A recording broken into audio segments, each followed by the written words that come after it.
साधने घाली ते काळाची मुखी गर्भवास शकेन सुखती. ऐका एकाने ऐकलं कुणी तर म्हटलं एक महाराज आहे तिकडं बिहारकडं गुजरातकडं आणि त्यांनी जर नारळ दिला का नाही मुलगाच होते म्हटले. त्यांनी जर नारळ दिला का नाही मुलगा होते. मी सांगायला लागलो साधना चुकली तर साध्य प्राप्त होत नाही. ऐका आणि मग त्यानं ऐकलं गेला की तिकडं गेला महाराजाच्या पायावर लोटांगण घातलं. महाराज लोटांगण घातलं आणि मग महाराजांना म्हटलं महाराज मला नारळ द्या.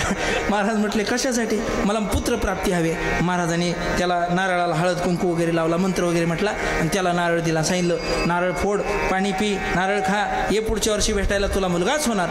असं म्हटल्यावर घरी गेला. महाराजांनी सांगितल्याप्रमाणे नारळ फोडला पाणी पिला नारळ खाल्ला आणि गेला पुढच्या वर्षी भेटायला. पुन्हा लोटांगण घातलं. महाराज म्हटले अरे काय झाला का मुलगा तुला? तो म्हटलं महाराज कशाचं काय मुलगा झाला नाही. महाराज म्हटले काय काळजी करू नको गेल्या वेळेस मी लई गडबडीत होतो एखाद्या वेळेस मंत्र चुकीचा म्हटला असेल. दुसरा मंत्र लगेच काय काळजी करू नको. महाराजांनी दुसरा नारळ घेतला हळद कुंकू गंधाक्षता फुलं वगैरे लावली आणि त्याला मंत्र म्हटला आणि नारळ दिला आणि सांगितलं नारळ फोड पाणी पी नारळ खाऊन टाक ये पुढच्या वर्षी भेटीला पुत्रप्राप्तीच होणार. पुन्हा जसं सांगितलं होतं महाराजांनी तसं गेलं.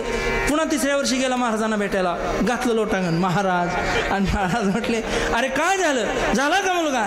त्यांनी सांगितलं कशाचं काय मुलगा झाला नाही.